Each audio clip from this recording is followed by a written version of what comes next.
दीपम ज्योति परम ब्रह्म दीपम ज्योति जनार्दनः दीपहरत मे पाप पूजा दीप नमस्तुते।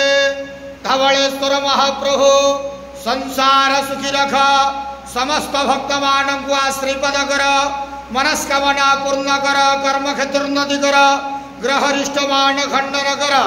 बाबा धवलेश्वराय नमो नमः। त्र्यंबकं यजामहे सुगंधिं पुष्टिवर्धनम् उर्वारुकविबन्धनात् मृत्युर्मुखीयमामृतात्। महाप्रभु धवलेश्वराय नमो नमः।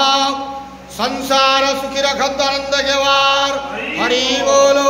समस्त भक्त मानक श्रीपद करंत आनंद केवार समस्त भक्त मानकर मनस्कामना पूर्ण करंत आनंद केवार समस्तंकर रोग व्याधि खंडन करंत आनंद केवार समस्तंकर ग्रह दशा मान निवारण करंत आनंद केवार।